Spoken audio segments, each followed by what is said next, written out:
Fala pessoal, seu Quiro na área. Hoje é segunda-feira, dia 4 de agosto, agora é quase 22 horas. Perdoe-me aqui o meu estilo, mas já estava trabalhando ainda aqui no computador, mas em trajes não muito elegantes para o momento, mas não posso perder a oportunidade de ler um artigo que eu achei bem interessante. Muitas vezes a gente não tem essa disponibilidade de ler, então eu gosto muito de escutar. Então eu gosto muito de audiobook. Então eu vou ler esse artigo que está bem interessante, com um vídeo aqui rolando para passar toda essa emoção, essa veracidade, que é um artigo bem bacana, que é A Coluna da Coluna, o nome do jornal online, artigo 273, a técnica do joelhaço, escrito pelo quiropraxista Yuri Rocha, baiano, dia 3 de agosto de 2025. Então, esse é um artigo que fala do seguinte: durante a minha adolescência, um dos meus escritores favoritos foi o grande Luiz Fernando Veríssimo, filho de Érico Veríssimo. Eu lembro do Luiz Fernando Veríssimo porque durante a minha infância, adolescência, eu lembro que lá em casa o pessoal adorava ler os artigos dele no jornal, na Zero Hora, livros do Luiz Fernando Veríssimo, filho do Érico Veríssimo, aquele escritor que na época do segundo grau a gente tinha que ler os livros do Érico Veríssimo para estudar para o vestibular. E o Érico Veríssimo, um ícone da literatura brasileira, autor do famoso livro que mandava a gente ler para o vestibular, O Tempo e o Vento, o Luiz Fernando Veríssimo se concentrava em escrever crônicas curtas de humor, que foram publicadas numa série de livros lançados na década de 80, a década que eu nasci, 84, que por sua vez eram compêndios de histórias publicadas anteriormente na revista Domingo, do Jornal do Brasil, e no Jornal Gaúcho Zero Hora. Aí da Zero Hora que eu lembro que a gente tinha em casa, meu avô, minha avó sempre assinaram a Zero Hora, assinaram Veja, Playboy, inclusive, por muitos anos. Alguns contos foram relançados em 94 com o título Comédias da Vida Privada, que foi tema de um seriado de sucesso na Globo entre 95 e 97. A Comédia da Vida Privada. Até ele faz uma citação aqui que no artigo 208 ele deve falar sobre esse tema. O carro-chefe de suas crônicas, de quem? Do Luiz Fernando Veríssimo, era o personagem Analista de Bagé. Eu lembro que lá em casa tinha um livrinho chamado Analista de Bagé. Mas eu, na minha tenra idade, não me chamava atenção para ler.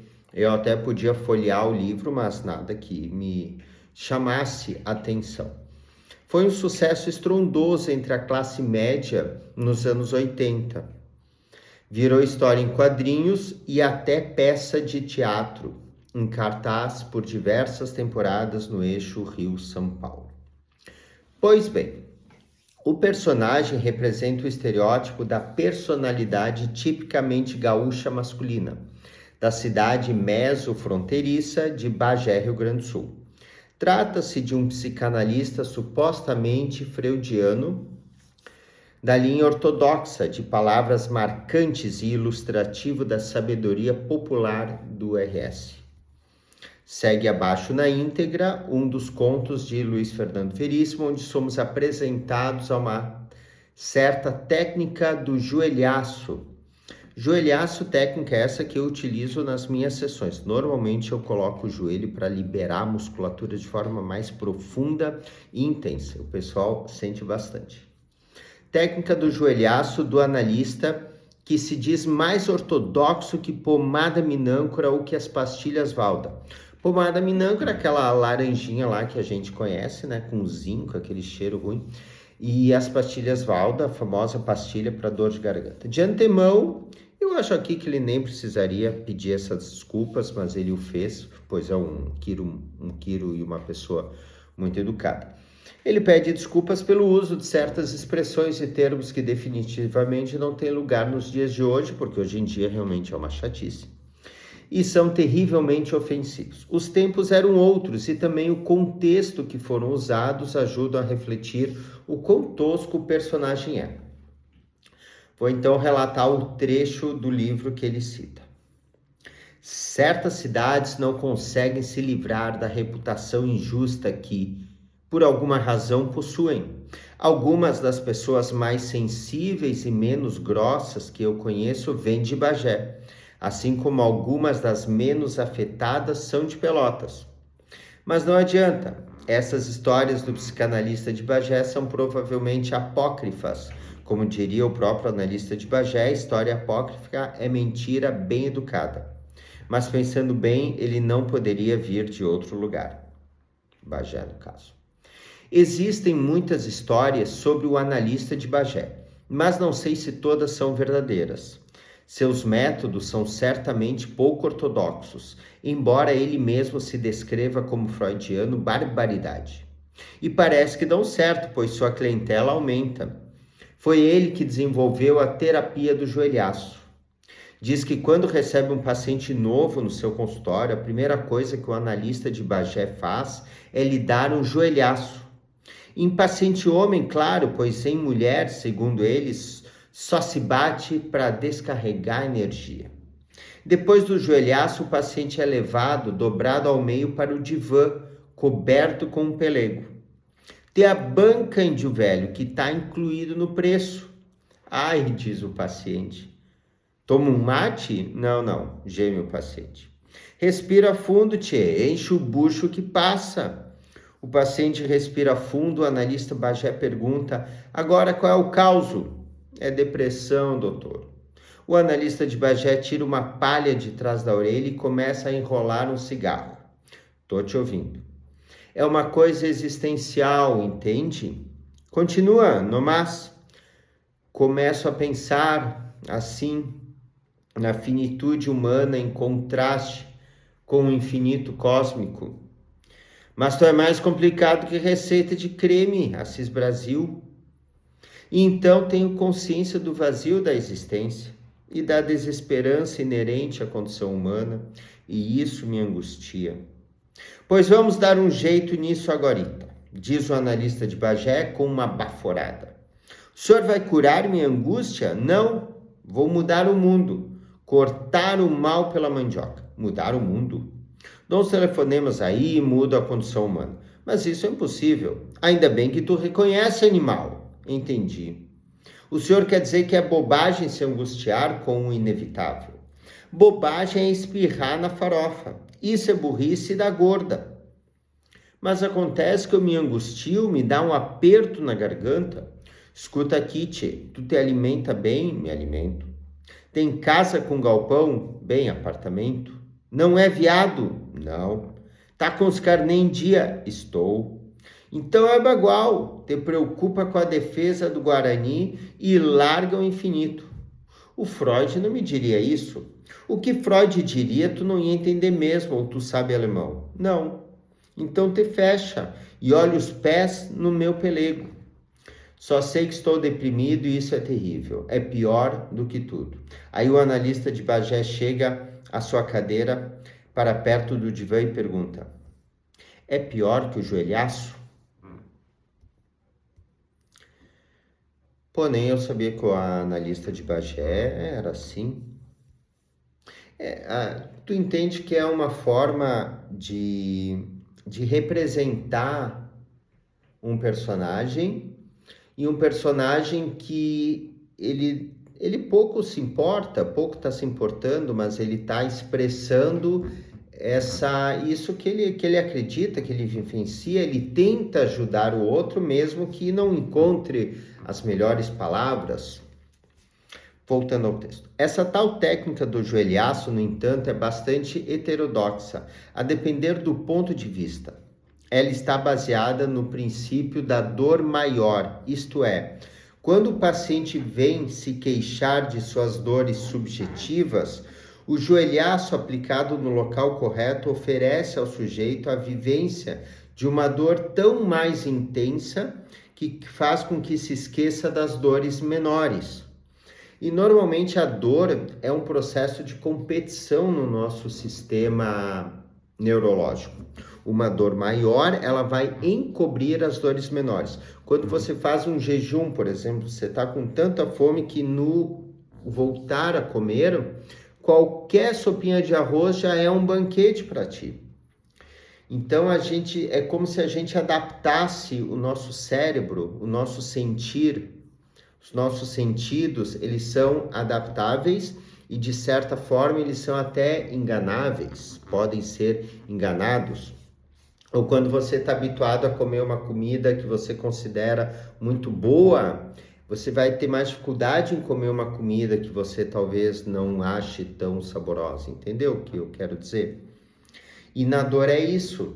Então, às vezes, uma boa tática para a gente poder auxiliar o outro, ajudar o outro, é a gente demonstrar, conseguir fazer com que ele veja que aquela dor dele não é tão grande quanto ele está valorizando, imaginando, sentindo, mas que poderia ser pior. Isso ajuda. Isso tem uma relação até com o efeito placebo. A realidade ela é relativa de acordo com o ponto de vista das situações.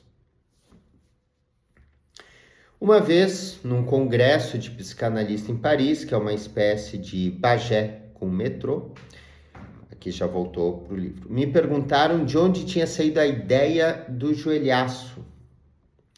E eu contei, pois cada vez que alguém lá na casa adoecia, chamavam o tio Lautério. Um dia que era tão piá e ainda ficava na ponta dos pés para mijar em pinico, tive uma dor de ouvido. Chamaram o tio Lautério, ele chegou e me encontrou chorando. Primeira coisa que disse foi para me consolar: deixa de ser viado, cagão. Mas estava doendo demais e não parei de chorar. Aí ele começou a me dar beliscão e perguntava: o que tá pior, o ouvido ou o beliscão? E eu berrava: é o ouvido. Depois, tá empatado. Depois é o beliscão. Aí ele apertou mais até que eu gritei: tô com saudade da dor de ouvido. Me lembrei do tio Lautério quando decidi instituir o joelhaço.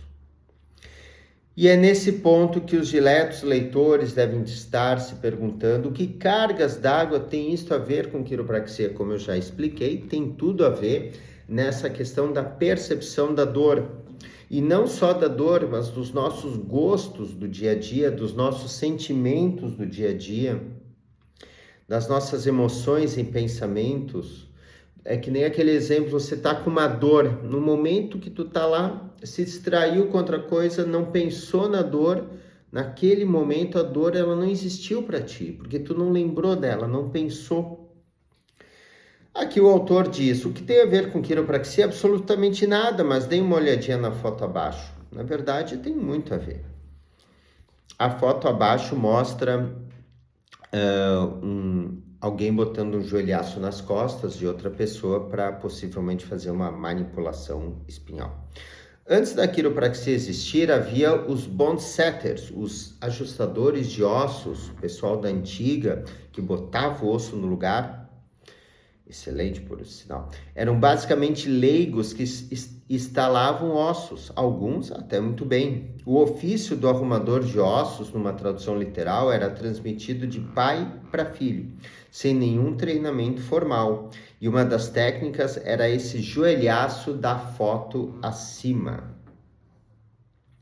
Daí aqui tem uma fotinho, vamos ver se eu consigo mostrar aqui.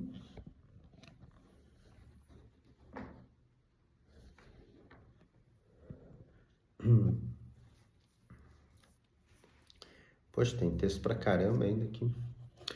Já deu 14 minutos. Vamos lá. Durante o século 17 e 18 da Inglaterra, a prática da manipulação articular foi abandonada por uma grande parcela dos médicos, sendo a sua prática relegada a leigos chamado bone setters. A razão para o abandono da manipulação não está completamente clara, mas pode ter sido devido à ineficácia do uso indiscriminado ou o perigo envolvido no uso da manipulação vertebral em pacientes com o mal de Pot, uma doença de proporções epidêmicas em certos locais nessa época. Lembrando que a medicina naquele período muitas vezes se pautava em remédios à base de álcool, cocaína, ópio e sangria com sanguessugas. A prática dos Bond-Setters influenciou a criação de diversas filosofias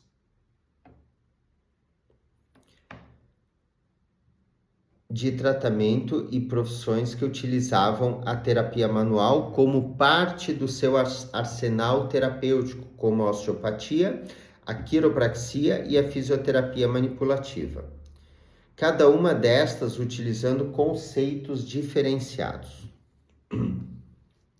Só que quando o Palmer, o criador da quiropraxia, que infelizmente ainda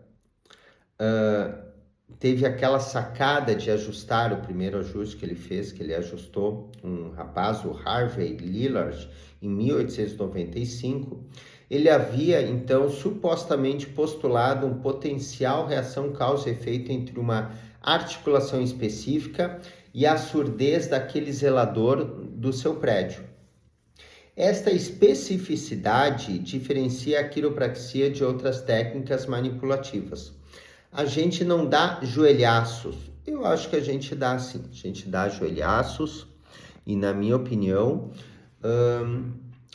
as técnicas de manipulação, elas estão dentro da quiropraxia.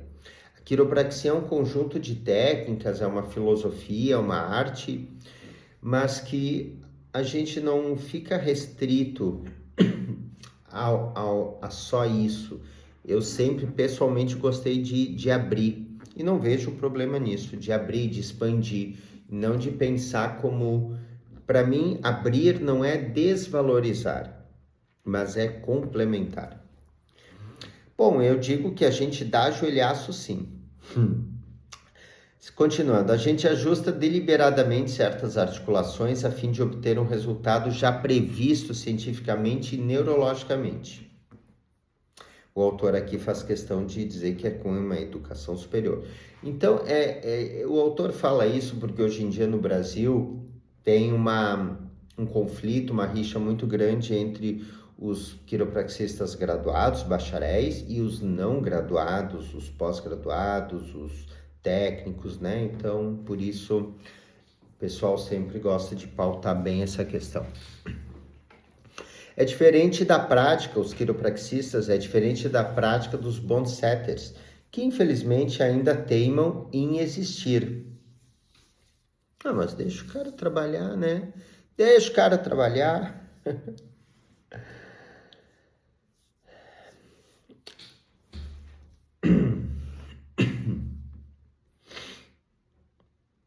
Toda manipulação articular promove movimento e tem lá seus benefícios. O problema é mexer onde não precisa ser mexido. Sem falar dos riscos envolvidos através de uma manipulação tosca. Sim, especificidade é tudo. Quando a gente mexe no corpo, seja uma manipulação por um graduado, por um não graduado, a gente sempre tem um risco, a gente está mexendo em estruturas. Então, o profissional, quanto mais estudo ele tem, mais estudo, experiência, mais habilidade e a chance de ter um resultado eficaz e seguro é maior. Isto parece óbvio para todos nós. Então, a importância dos profissionais procurarem se graduarem, procurarem ter um conhecimento bacana. E o público, o paciente também ser criterioso com o profissional que vai botar a mão nele. E por falar em tosco, vamos fazer uma brincadeirinha. Imagina se trocarmos analista de Bagé por quiropata. Termo este que, diferentemente de quiropraxista com formação superior na área, é usado no Brasil para descrever a prática da manipulação articular por leigos ou por gente que faz cursinho de final de semana. Troquemos também a palavra divã por maca, Freud por J. Palmer, angústia existencial por queixas ou dor ciática. E com perdão do inigualável Luiz Fernando Veríssimo, vamos ver como o trecho abaixo fica. Diz que quando recebe um paciente novo no seu consultório, a primeira coisa que o quiropata faz é dar-lhe um joelhaço. Depois do joelhaço, o paciente é levado, morrendo de dor, para a maca, coberto com um pelego. O paciente começa então a desfiar sua ladainha de queixas. Começa a pensar assim na finitude humana em contraste com o infinito cósmico. E então tenho consciência do vazio da existência e da esperança inerente à condição humana. Isso me causa dor no ciático. Ó Bagual, te preocupa com a defesa do Guarani e larga o infinito. O DJ Palmer não diria isso, doutor. O que DJ Palmer diria, tu não ia entender mesmo, tu sabe inglês? Só sei que estou com dor no ciático, isso é terrível, é pior que tudo. Aí o quiropata chega na sua cadeira, perto da maca, e pergunta: é pior que o joelhaço? Joelhaço à parte, por estes vídeos que circulam na internet, estaria o texto acima, assim longe da sua realidade? Aqui o autor, Yuri Rocha, formou-se em quiropraxista em 96 pela Palmer College, uma escola de quiropraxia nos Estados Unidos. Ele é bacharel em ciências pela Palmer e tem licenciatura em comunicações por uma faculdade americana também. Tem vários artigos nesse, o IDQuiro, né, um site, e sempre tem um artigo bacana toda semana. E esse foi o artigo 273, a técnica do joelhaço, que eu li e expressei a minha opinião pessoal aqui. Aqui as opiniões refere-se estritamente à minha opinião pessoal. Agradeço a vocês que chegaram ao final desse vídeo e não esqueça de deixar um like, de mencionar e compartilhar, e vamos até a próxima. E obrigado.